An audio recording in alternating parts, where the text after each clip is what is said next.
Hello students, good morning. Welcome to my class and I hope you all are fine and doing good.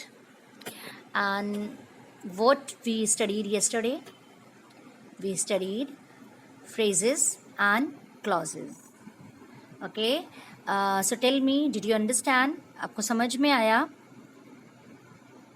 Okay, let's revise once again. एक बार हम लोग फिर देख लेते हैं phrases and clauses.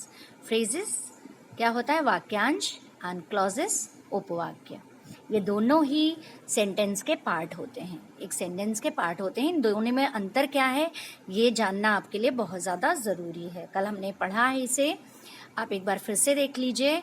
phrases and clauses ये वाक्यांश है और ये उपवाक्य है. A group of words that does not make complete sense is called a phrase. यानी शब्दों का ऐसा समूह होता है जिससे कि पूरा अर्थ हम नहीं निकाल सकते हैं, वो phrases होते हैं. For example, Rohit went to the wedding and the cat sat on the wall. आपको ये जो हाईलाइटेड वर्ड्स दिख रहे हैं ये आपके phrases हैं. ठीक है, इसमें सब्जेक्ट नहीं होता है और कभी कभी वर्ब भी नहीं होता है. ये सेंटेंस का एक पार्ट होता है जिसका कुछ मतलब तो होता है लेकिन वो अधूरा होता है जब तक कि उसमें हम सब्जेक्ट और बाकी प्रेडिकेट ऐड ना कर दें. ओके, इसका हम पूरा अर्थ इससे नहीं जान सकते हैं कि इसमें हमको क्या कहा जा रहा है या क्या बताया जा रहा है. ओके, और क्लॉज क्या है? A clause is also a part of sentence but unlike a phrase it has a subject. ये क्लॉज भी फ्रेजेस की तरह सेंटेंस का ही पार्ट है लेकिन इसमें फ्रेज में सब्जेक्ट नहीं होता, लेकिन यहाँ पर इट हैज़ अ सब्जेक्ट होता है. Clause can stand on its own and does not need the rest of the sentence. अगर क्लॉज दिया है तो वो उससे हम पूरा अर्थ उसका समझ सकते हैं, उसमें बाकी और शब्दों के यानी सेंटेंस के और पार्ट्स की ज़रूरत नहीं होती है उसका अपना अर्थ समझने के लिए. मतलब ये स्वयं में पूरे होते हैं. इसके लिए हमें उस सेंटेंस के अगले पार्ट्स की आवश्यकता नहीं होती उसके अर्थ को समझने के लिए. ठीक है, and for example, Tina loves cooking. अब यहाँ पर देखिए ये पार्ट क्या है, कैसे है.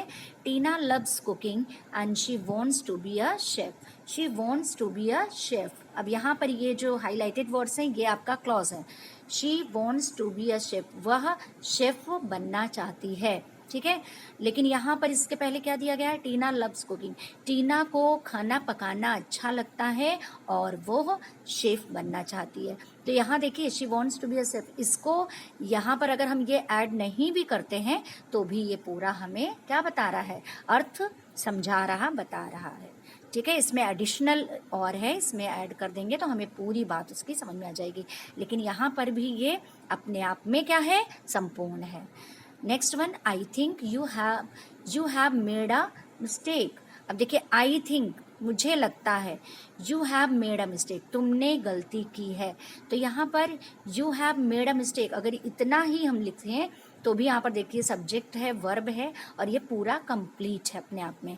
तो यहाँ ये इसके लिए हमें अगर इतना नहीं भी लिखते हैं तो भी यहाँ पर ये पूरा है. ठीक, तो here the clause she wants to be a chef has she as its subject and the clause you have made a mistake has you as its subject. केवल सब्जेक्ट यहाँ पर नहीं है, बाकी इसमें सभी कुछ है, तो ये कंप्लीट है. ओके, तो हमें करना क्या है आज? एक एक्सरसाइज आपको पेज नंबर 27 पे दिया गया है, इसको हमें आज करना है. एक बार हम लोग फिर से इसमें डिफरेंस देख लेते हैं.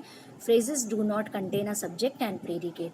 जो फ्रेजेस होते हैं वो कुछ ही वर्ड्स के समूह होते हैं और इसमें ना तो सब्जेक्ट होता है और ना ही प्रेडिकेट होता है. यानी सेंटेंस में पूरा जो वर्ड्स होते हैं उसके पार्ट्स होते हैं वो पूरा नहीं होता, प्रेडिकेट सब्जेक्ट भी नहीं होता. जबकि clause contain a subject and predicate, जबकि जो क्लॉज होता है उसमें सब्जेक्ट भी होता है और प्रेडिकेट भी होता है. Okay, phrases can not convey a complete thought. Phrases से हमें पूरा अर्थ समझ में नहीं आता, जो भी कुछ कहा जा रहा है, बताया जा रहा है, वो हमको समझ में नहीं आता है। जबकि clauses can sometimes convey a complete thought, जबकि कभी कभी जो क्लॉज होते हैं वो हमें पूरा अर्थ समझा देते हैं जो उसमें हमें बताया जा रहा है। Phrases can not stand alone. Phrases को कभी भी हम अकेला उसे नहीं लिख सकते सेंटेंस के रूप में, जबकि independent clauses can stand alone. जबकि यहाँ पर देखिए क्लॉजेस भी दो तरह के होते हैं, एक होते हैं डिपेंडेंट, तो उसमें हमें सेंटेंस के जो रेस्ट पार्ट होता है उसकी ज़रूरत पड़ती है, लेकिन जो इंडिपेंडेंट क्लॉज होते हैं वो कैन स्टैंड अलोन, ये अकेले भी लिखे जा सकते हैं, और क्योंकि उसका पूरा अर्थ होता है तो इसमें बाकी रेस्ट ऑफ द पार्ट्स की ज़रूरत नहीं होती सेंटेंस की। ओके, तो आई थिंक आपको ये अच्छे से समझ में आ गया होगा। अब हम लोग देखेंगे exercise H. Underline the phrases and clauses in the given sentence. Okay. On opening the window, a bird flew into the room. On opening the window. अब यहाँ पर आपको इसमें क्या बताना है, फ्रेज बताना है, ठीक है। अब according to the given instruction you have to do on opening the window. अब यहाँ पर है ये आपका फ्रेज है ऑन ओपनिंग द विंडो। अब यहाँ पर देखिए a bird flu into the room, ये क्लॉज है आपका क्योंकि ये पूरा कंप्लीट है। एक चिड़िया उड़कर कमरे में आई, अगर हम ये नहीं लिखते तो ये क्लॉज आपका कंप्लीट है, लेकिन यहाँ पर फ्रेज आपसे पूछ रहा है तो क्या है, ऑन ओपनिंग द विंडो। खिड़की खोलने पर, खिड़की खोलने पर, तो ये आपका फ्रेज है।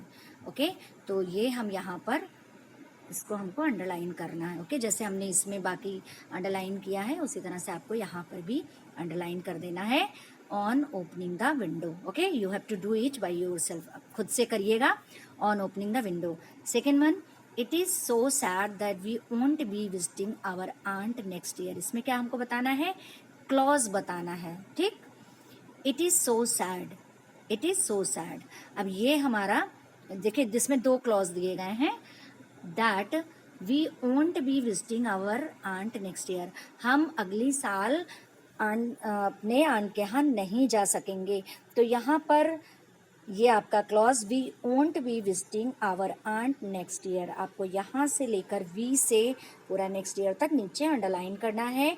यह आपका इंडिपेंडेंट क्लॉज है। Okay, it is so sad मतलब बहुत दुख की बात है कि हम अगले साल अपने आंट के यहाँ नहीं जा सकेंगे, तो वी वोंट विजिटिंग ये आपका है।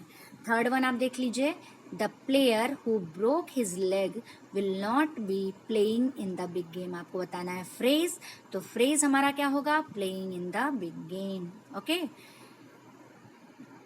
Next one, after listening to the parents the headmistress decided to cancel the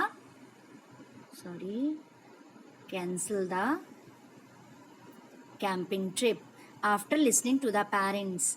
ये यहाँ पर डिपेंडेंट क्लॉज है, यानी पेरेंट्स को सुनने के बाद, तो यहाँ पर ये फ्रेज भी हो सकता है after listening to the parents. अब यहाँ पर क्या है, the headmistress decided to cancel the camping trip, यहाँ पर ये कंप्लीट है मीनिंग, तो ये हमारा क्लॉज है।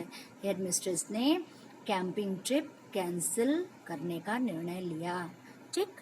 Last one, Mariam's cat got struck in the tree but was saved by firefighters. अब देखिए यहाँ पर क्या है, Mariam's cat got struck in the tree, यानी पेड़ में फंस गई थी लेकिन उसको बचा लिया गया फायर फाइटर्स के द्वारा। तो यहाँ पर क्लॉज आपसे पूछ रहा, तो आपका क्लॉज क्या है, Mariam's cat got struck in the tree, it's independent clause. तो यहाँ पर आपको इसको क्या करना है, अंडरलाइन करना है। So students, you have to do this exercise in as your homework in your copy. Okay, thank you.